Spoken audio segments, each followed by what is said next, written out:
శాసనసభ్యురాలు సునీత శ్రీనివాస్ గారి ఆత్మీయులు బంధుమిత్రులు శ్రీనివాస్ గారి కోసం వచ్చేసినటువంటి అందరికీ పేరు పేరుగా నమస్కారం తెలియజేస్తా ఉన్నా. పార్టీకి శ్రీనివాస్ లాంటి నాయకుడు కోల్పోవడం అనేది బీఆర్ఎస్ పార్టీకి తీరని లోటు. శ్రీనివాస్ చాలా నిజాయితీ కలిగినటువంటి ఒక మంచి నాయకుడు. నర్సాపూర్ నియోజకవర్గంలో 3 సార్లు సర్పంచిగా గెలవడం అంటేనే ఆయన నిజాయితీ ఏందో, ప్రజల పట్ల ఆయనకున్న ప్రేమ ఏందో మనకు సూచిస్తుంది. ఈ రోజుల్లో ఒక్కసారి సర్పంచ్ గెలిచినా రెండోసారి గెలవాలంటే చాలా కష్టం. ఒకే గ్రామ పంచాయతీలో 3 సార్లు సర్పంచ్గా గెలవడం అంటే ప్రజల పట్ల ఎంత డెడికేషన్, ప్రజలకు ఎంత సేవ చేస్తే 3 సార్లు గెలిపిస్తారో మనకు తెలియదు కాదు. అంటే ఒక మంచి మనిషి. ఆయన చాలాసార్లు నాకు సునీతా లక్ష్మారెడ్డి గారు చెప్పేవారు, మదన్ రెడ్డి గారు కూడా చెప్పేవారు, అసలు కుటుంబం కంటే కూడా గ్రామం కోసం ప్రతిరోజు కూడా తపన పడే వ్యక్తి. ప్రజలకు ఎవరికి కష్టం వచ్చినా తన కష్టంగా భావిస్తూ ప్రజలకు సేవ చేసేటువంటి ఒక మంచి మనిషి శ్రీనివాస్ గారు. బీఆర్ఎస్ పార్టీకి కూడా ఒడిదుడుకులు వచ్చినాయి, కష్టాలు వచ్చినాయి, ఆయనకు ఎన్నో ఆఫర్లు వచ్చినాయి. ఏ ఆఫర్లు వద్దు, నాకు కేసీఆర్ నాయకత్వమే కావాలి, బీఆర్ఎస్ పార్టీ కావాలని చెప్పి చాలా నిజాయితీగా నిలబడ్డటువంటి ఒక మంచి నాయకుడు. ఇలా ఆయన విగ్రహాన్ని ప్రారంభించుకోవడం నాకు కూడా చాలా సంతోషంగా ఉంది. మా చంద్రనాయక్ గారు విగ్రహం పెట్టించినందుకు వారికి కూడా నేను అభినందిస్తా ఉన్నాను.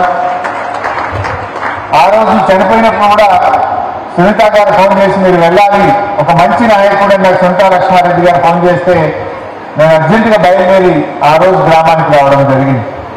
మొన్న కూడా సునీత గారు ఫోన్ చేసి చాలా మంచి నాయకుడు, విగ్రహావిష్కరణకు మీరు తప్పకుండా రావాలి అన్నారు. నిజంగా ఇలాంటి ఒక మంచి కార్యకర్తకు వెళ్తే ఆయన ఆత్మ శాంతి చేకూరుతుందని చెప్పి నేను ఇలా వీలు చేసుకొని కార్యక్రమానికి రావడం జరిగింది.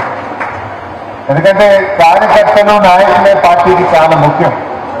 ఆయన మంచి ప్రజాసేవ చేస్తూ ఉద్యమంలో కానీ అభివృద్ధిలో కానీ నిరంతరం పనిచేసేటువంటి వ్యక్తి. నిజానికి ఇందాక మా చంద్రగౌడ్ అన్నట్టు ఆ రోజు నర్సాపూర్ రెవెన్యూ డివిజన్ కావాలి అని పట్టుబట్టి నిరాహార దీక్ష శిబిరం నడపడంలో ఒకడు మా శ్రీనివాస్ గారు.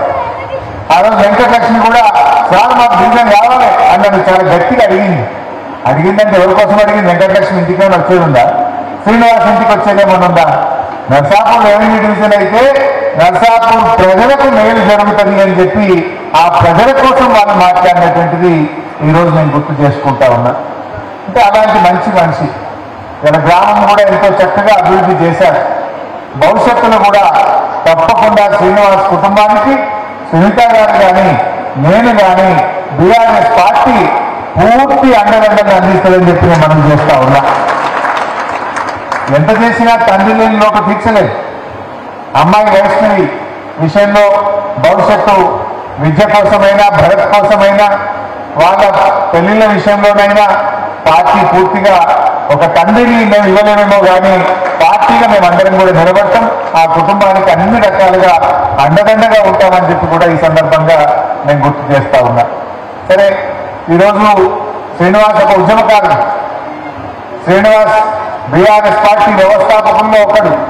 సిపిఐ పార్టీ నుంచి, లెఫ్ట్ పార్టీ నుంచి వచ్చి చాలా అద్భుతంగా బీఆర్ఎస్ పార్టీ ఎదుగుదలకు ఈ నర్సాపూర్ తాలూకాలో ఈ ప్రాంతంలో పనిచేసినటువంటి నాయకుల్లో ఆయన ఒకరు.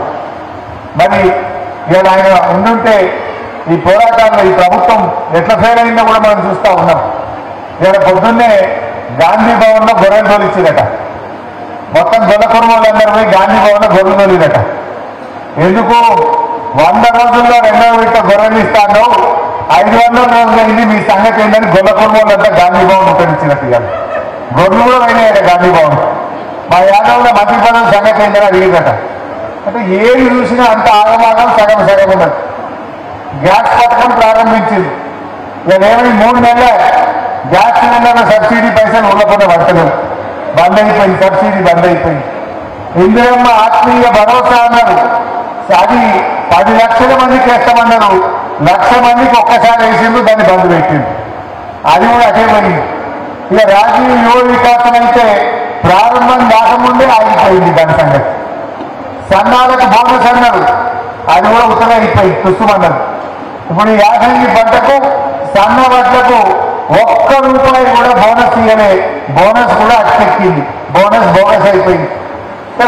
ఒక తాపు ఇచ్చిండు, బోనస్ బంద్ అయిపోయింది. రాజీవ్ వికాసం స్టార్ట్ అయ్యాలి, గ్యాస్ సిలిండర్ 3 నెలల బంద్ అయిపోయింది, గొర్రెలు బంద్ పెట్టేసిండు, ఏది కూడా చెప్పలేదు. రాంగ చిప్పంతుర్తి ఆగించాం. అలా చిప్పంతుర్తి కదా చూస్తే గ్రామ పంచాయతీ ముందు ట్రాక్టర్ తాళం వేసి పెట్టింది. ఆ డ్రైవర్ కూర్చున్నాడు, సఫాయి అయినా కూర్చున్నాడు. ఏది పోయి ట్రాక్టర్ గీడు ఉంది అంటే అలా గాసం లేదు సార్, గాసం లేదు ఏం చేయమంటావు అంటుంది. అంటే ఏమైంది అన్న, డీజిల్కు పైసలు లేవు సార్, 20 రోజులే ట్రాక్టర్ తీస్తలేవు, డీజిల్కు పైసలు లేవు అన్నాడు. అంతే అంటలేదు. ఆ ఊర్లో 110 బుగ్గలు ఉంటే 90 బుగ్గలు కాలిపోయినాయట, 10,000 బుగ్గలే ఎదుగుతున్నాయి. కాలిపోయిన బుగ్గలు వేద్దామంటే పైసలు లేవట, పైకి బలిగిపోతే అక్కిద్దామంటే తుక్కుడేద్దామంటే పైసలు లేవట, మంచినీళ్ళు రాకపోయినా దిక్కు లేదు, బుగ్గలు వెలిగిపోతే అడిగేటోడు లేడు, చెత్త ట్రాక్టర్ బంద్ అయిపోయింది. కేసీఆర్ గారు దేశానికే ఆదర్శంగా తెలంగాణ నిలిపింది. ప్రతి ఊరుకు ప్రతి తండాకు ట్రాక్టర్ ఉన్న రాష్ట్రం ఏదంటే భారతదేశంలో అది తెలంగాణ రాష్ట్రం. పల్లె పల్లెకు ట్రాక్టరు, ట్యాంకరు, ట్రాలీ ఇచ్చిండు, నర్సరీ కట్టించిండు, డంప్ యార్డ్ కట్టించిండు, వైకుంఠ ధామాన్ని కేసీఆర్ కట్టించిండు. ఈ రేవంత్ రెడ్డి ఏమంటాడు, కేసీఆర్ ఆనవాళ్ళు లేకుండా చేస్తా, కేసీఆర్ ఆనవాళ్ళు లేకుండా చేస్తా. ఏం చేస్తావు ఆనవాళ్ళు? ఇచ్చిన ట్రాక్టర్ను గ్రామ పంచాయతీ మూడబెట్టి తాళం వేసి చెత్త ఏరకుండా చేయడమే కేసీఆర్ ఆనవాళ్ళు లేకుండా చేయడమా? మార్పు మార్పు అంటే ఏం మార్పు? ఊర్లను చీకట్మయం చేసి బుగ్గలు ఎగరకుండా చేయడమే కాంగ్రెస్ పార్టీ తెచ్చిన మార్పు. ఊర్లలో పడ్డ బుగ్గలు లేవు, చెత్త ట్రాక్టర్ 20 రోజులు అయిందట రాక. వానకాలం వచ్చింది.